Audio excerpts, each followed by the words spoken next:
நாட்டில் நம் மூதாதையர் தோன்றிய காலம் முதல் இன்று வரை நடந்தேறிய சம்பவங்கள் மற்றும் நிகழ்வுகள் உள்ளடக்கிய வரலாற்று பதிவுகள் இந்நூலில் இடம்பெற்றுள்ளது என நூலாசிரியர் டாக்டர் பாஸ்கரன் கூறினார். பொருள் தேடி மலேசிய திருநாட்டிற்கு வந்த தமிழக மக்களின் வாழ்க்கை பயணத்தையும் வரலாற்றையும் இந்நூலில் பதிவு செய்யப்பட்டுள்ளது. குறிப்பாக நூலாசிரியர் தமது தாத்தா ஒரு விவசாயியாகவும் பின்னர் தோட்டப்புற தொழிலாளியாகவும் இந்நாட்டில் பயணித்துள்ளார் என்பதை நினைவு கூறியுள்ளார். மேலும் அவரின் தந்தையை பற்றி கூறுகையில், அவர் ஒரு வணிகராக செயல்பட்டு எங்கள் குடும்ப மேம்பாட்டிற்கு பேருதவியாக செயல்பட்டதை இப்புத்தகத்தில் நிலைநிறுத்தியுள்ளதாகவும் குறிப்பிட்டார். இப்புத்தகம் இன்றைய இளைய சமூகத்தினருக்கு நல்ல படிப்பினை வழங்கலாம் என்றும், மேலும் இந்நூல் அவர்களின் வாழ்க்கைக்கு நல்லதொரு வழிகாட்டியாக அமையலாம் என நம்பிக்கை தெரிவித்தார். அவர்களின் வாழ்க்கைக்கு எந்தவொரு அறிவுரை வழங்காமல் இந்நூலை படிக்கும் பொழுதே அவர்களின் உணர்வுக்கு தன் முனைப்பாக விளங்கும் பொருட்டு இந்நூல் வடிவமைக்கப்பட்டுள்ளது என்றார். இந்நூலில் கிடைக்கப்பெறும் நிதி தமது 50வது வயதில் உருவாக்கப்பட்ட கல்வி நிதி வாரியத்தில் சேர்க்கப்படும். இவ்வாரியம் இந்நாட்டில் உள்ள தமிழ் பள்ளி மாணவர்கள் மற்றும் உயர்கல்வியை தொடரும் B40 மாணவர்களுக்கு நிதி உதவி வழங்கப்படும் என்று அவர் தம் கருத்தை பதிவு செய்தார். பேராக் தமிழர் திருநாள் இயக்கத்தின் ஏற்பாட்டில் இந்த நூல் வெளியீட்டு விழா சிறப்பாக நடைபெற்றது. சமூக தொண்டர் டாக்டர் ஞானபாஸ்கரன் நம் முன்னோர்கள் இந்நாட்டிற்கு வருகை அளித்த நாள் முதல் இன்று வரை நடந்தேறிய சம்பவங்கள் அல்லது நிகழ்வுகளை இந்நூலில் பதிவிட்டுள்ளார் என்று இந்நிகழ்வில் சிறப்புரையாற்றிய வழக்கறிஞர் எம். மதியழகன் கூறினார். இந்நூலில் அரிய கருத்துக்கள் பதிவிடப்பட்டுள்ளது. அத்துடன் இந்நூலை படிப்போருக்கு நல்ல படிப்பினையாகவும் அமையும். குறிப்பாக இந்நூல் இந்நாட்டு இந்திய வம்சாவளியினரின் பொக்கிஷமாக அமைந்துள்ளது. நூலாசிரியர் நீண்ட கதையாக தமிழர்களின் வெற்றி பாதையை வெளிக்கொணர்ந்துள்ளார் என்று தம் பாராட்டை நூலாசிரியருக்கு அவர் தெரிவித்தார்.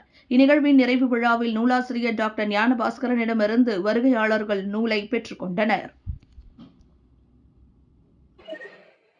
அருமை நண்பர்களே, இன்று பேராக் மாநிலத்தில் ஈப்போவில் மாநகரில் நான் எனது புத்தக வெளியீட்டினை நம்முடைய தமிழர் திருநாள் குழுவினர், குறிப்பாக எனக்கு நீண்ட கால நண்பரும் எங்களுடன் பயணத்தில் கலந்து கொண்ட அரசியல் மற்றும் பொது வாழ்க்கை பயணத்தில் கலந்து கொண்ட சகோதரர் மதியழகன் அவர்களும் இந்த ஏற்பாடினை செய்திருக்கின்றார்கள். அதற்காக அவருக்கு நன்றி. இந்த புத்தகத்தை நான் எழுதும் பொழுது இது என்னுடைய குடும்ப புத்தகமாக நினைத்து எழுதவில்லை. இதை நம்முடைய மலேசியாவில் பொருள் தேடி லட்சக்கணக்கில் வந்த நம்முடைய இந்தியர்கள், குறிப்பாக தென்னாட்டவர்களின் கதையை வைத்து தான் எழுதியிருக்கின்றேன். எனது தாத்தா அவர்கள் சாதாரண ஒரு விவசாய குடும்பத்தில் பிறந்து தோட்டப்பாட்டாளியாகத்தான் இங்கு இருந்தார். அதன் பிறகு படிப்படியாக உயர்ந்து சொந்த தொழில் செய்ய ஆரம்பித்தார்.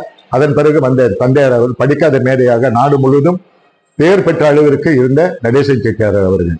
அந்த வழியில் வந்ததனால் என்னுடைய பயணமும் தொடர்ந்து என்னுடைய தந்தையாரின் வழியிலே ஏறத்தாழ ஒரு 15 இயக்கங்களில் பொறுப்பேற்று நடத்தி வந்துள்ளேன். இதில் கரடமுடாகவும் உயரத்தையும் கண்டேன், கீழே இறங்கக்கூடிய தாழ்வையும் கண்டேன். இருந்தாலும் இந்த புத்தகம் எதிர்கால நம்முடைய இளைஞர்களுக்கு ஒரு பாதுகாப்பாக, ஒரு அவர்களுக்கு அறிவுரை சொல்வதாக இருக்கக்கூடாது, அவர் ஒரு வழிகாட்டியாக அமையும் என்பதை நான் நிச்சயமாக நம்புகிறேன். அந்த வழியிலே இந்த புத்தகத்திற்கு பல நண்பர்கள் ஏற்கனவே கோலாலம்பூரிலும் ஜோஹரிலும் நான் ஏற்பாடு செய்த நிகழ்ச்சி பெரிய அளவில் வெற்றி பெற்றது. இன்றும் நிச்சயமாக வெற்றி பெறும் என்று நினைக்கின்றேன்.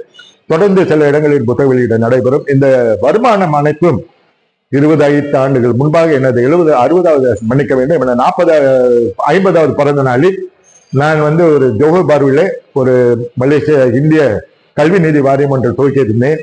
நாடு முழுவதும் ஏறத்தாழ ஒரு 5 லட்சம் வெள்ளி வசூல் செய்து சொந்தமாக பல தமிழ் பள்ளிகளுக்கும் தமிழ் மாணவர்களுக்கும் அவருடைய கல்விக்காக வழங்கி இருக்கின்றோம். அதன் தொடர்ச்சியாகத்தான் இதையும் நான் செய்து வருகின்றேன். வெற்றிகரமாக முடித்த பின் இதை மற்ற நண்பர்களிடம் ஒப்படைத்து அவர்கள் தொடர்ந்து சேவை செய்வதற்கு ஒரு வாய்ப்பாக அமையும் என்றும் நான் நினைக்கின்றேன். நன்றி, வணக்கம். வணக்கம்.